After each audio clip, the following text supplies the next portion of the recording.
China's shattered military dream. From submarine disasters to political earthquakes. For years, Beijing has projected the image of an unstoppable military force. Billions of dollars have been poured into nuclear submarines, massive warships, stealth aircraft, and cutting-edge missile systems, all wrapped in a narrative of the great rejuvenation of the Chinese nation. Propaganda painted a picture of a navy that could challenge the United States across the Pacific, and an army prepared to reclaim lost territories. Yet behind the stage-managed parades and flashy exercises, cracks have widened into fissures. What was meant to be a story of military rise has instead turned into one of costly failures, absurd scandals, and mounting internal crises. The collapse of China's naval ambitions is perhaps the most striking symbol of this unraveling. Beijing invested over $100 billion in its nuclear-powered submarine program, convinced that these stealthy predators would guarantee strategic advantage. But the United States, through a combination of intelligence leaks and relentless surveillance, managed to map the acoustic signatures of China's prized Type 93 submarines. An acoustic signature, often described as an underwater fingerprint, is unique to each class of submarine and enables detection anywhere in the world's oceans. With this revelation, every vessel that Beijing once hoped could disappear into the depths became trackable in real time. The humiliation grew worse when one of these submarines ran aground on an underwater barrier in the Yellow Sea, a barrier ironically installed by the Chinese Navy itself. Divers scrambled to cut through the obstruction, but their efforts attracted American surveillance aircraft and satellites. From that moment, Washington acquired detailed imagery of the submarine's structure, displacement, propulsion, and missile system. The invisible hunters of the deep were suddenly exposed, their strategic utility largely nullified. For Beijing, it meant decades of investment and national pride transformed into little more than scrap metal. Espionage scandals deepened the damage. In a case that would seem laughable if it were not so consequential, a senior Chinese scientist wagered state secrets in a soccer bet. What began as a reckless gamble ended with the betrayal of technologies central to Beijing's military modernization. Laser communication systems linking submarines and satellites, electromagnetic catapult systems for aircraft carriers, and radar-absorbing stealth materials used on fighter jets like the J-20. American engineers swiftly incorporated this intelligence, upgrading detection systems and devising countermeasures. China's stealth aircraft, once promoted as symbols of parity with the United States, were rendered far less threatening. The scandal underscored the fragility of a system where loyalty could be compromised by something as trivial as a gambling addiction. Even when espionage is set aside, the technological foundations of China's naval power remain shaky. Many of its propulsion systems and stealth technologies are copied from foreign designs, often acquired through cyber theft or industrial espionage, but poorly reverse-engineered. The result is a fleet riddled with technical flaws. Some submarines, after years of service, log only 1,000 nautical miles annually. Pitiful numbers compared to global standards. Living conditions aboard are so dire that crews frequently suffer from malnutrition, fatigue, and psychological breakdowns. The tragedy reached its peak in August 2023, when a Shang-class submarine accident claimed the lives of 55 officers and sailors suffocated inside their vessel. Far from inspiring confidence, these incidents reveal a force that is overstretched and brittle. Meanwhile, Beijing trumpets the capabilities of its surface fleet, particularly the Type 55 destroyer. Hailed as a flagship vessel with a displacement of 10,000 tons and 112 vertical launch cells. Yet analysts note that nearly 80 of those cells are reserved for defensive anti-air missiles, leaving limited capacity for offensive strikes. The radar, despite grand claims, can detect low-flying aircraft only within 40 kilometers, dropping to 20 under real combat conditions. In a high-intensity conflict, the Type 55 would spend most of its energy fending off incoming threats, while remaining vulnerable to stealth fighters and precision missiles. A single well-placed strike could ignite internal explosions and sink the ship. The propaganda image of an invincible behemoth collapses under closer examination. When technology falters, quantity often fills the void. Lacking sufficient amphibious assault ships, Beijing has sought to repurpose commercial ferries as military transports. These vessels, designed for cargo and passengers, are structurally incapable of withstanding modern warfare.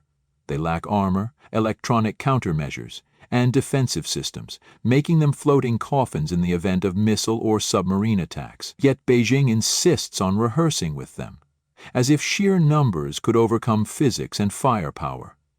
Military analysts widely dismiss this tactic as reckless, a strategy that treats soldiers as expendable rather than as assets to be protected. The hollowness of China's military might is nowhere more evident than in its exercises. To outside observers, grand drills across the South China Sea or near Taiwan suggest formidable readiness. But insider accounts reveal bureaucratic absurdities that turn these operations into farce. In one exercise, commanders, terrified of being punished for losing equipment, loaded every rifle and bullet into a single truck. When the truck was ambushed, the entire unit was declared defeated before firing a shot. In another drill, defenders invested heavily in cameras, guards, and reinforcements, but overlooked drainage ditches that enemy troops used to infiltrate. Instead of aircraft, the attackers destroyed fuel trucks, grounding the entire air wing for 17 hours. Embarrassing anecdotes accumulate. A military truck in the Gobi Desert colliding with the only tree in sight, a missile collapsing like a balloon after fuel was pumped into the wrong valve. The Blue Army, designed to simulate adversaries, granted superhuman powers to ensure lopsided victories. This manufactured theater serves propaganda, not combat readiness. Soldiers learn that preserving equipment and pleasing superiors matter more than actual fighting capability. Against this backdrop of dysfunction, Vietnam emerges as a subtle yet decisive player in the South China Sea. Unlike the Philippines, which often faces Beijing's aggression head-on, Hanoi pursues a carefully balanced strategy. On one hand, it maintains ideological and economic ties with China, avoiding direct provocation. On the other, it deepens strategic cooperation with the United States, Japan, and increasingly the Philippines. This two-pronged approach allows Vietnam to strengthen its positions in the Spratly Islands while simultaneously aligning with maritime powers. Beijing tolerates Vietnam's island expansions with relative restraint, wary that pushing too hard could drive Hanoi further into Washington's embrace. Yet this very caution exposes Beijing's vulnerability, the fear that Vietnam could serve as the wedge through which maritime coalitions breach China's continental defense line. While foreign policy strains mount, internal politics add further instability. In the days leading up to the fourth plenum of the Chinese Communist Party, Beijing was rocked by 5 shocks. Provincial leadership in Inner Mongolia, Liaoning and Jiangsu, was reshuffled simultaneously, signaling deep distrust of local officials. A prominent general, long considered a protege of Xi Jinping, was abruptly purged by military discipline inspectors. Rumors spread that the Minister of Public Security, one of Xi's closest allies, was gravely ill with throat cancer. Xi himself appeared in public with a noticeable limp, fueling speculation about his health and succession. Finally, a scheduled APEC summit trip was abruptly cancelled, breaking the regime's tradition of meticulous diplomatic planning. Each event on its own might be explained away. Together, they painted a picture of a leadership staggering under pressure, vulnerable, at the very moment it sought to project unity. As these internal crises unfold, the global balance of power shifts. The United States has entered an industrial defense resurgence, fueled by secret agreements with Russia and Saudi Arabia. Moscow pledged to supply 2 million tons of high-grade aluminium and rare earths to Washington at steep discounts, undermining Chinese role as a key supplier. Riyadh offered energy deals that lower American industrial costs. With raw materials secured, U.S. shipyards and aerospace firms anticipate accelerated production cycles.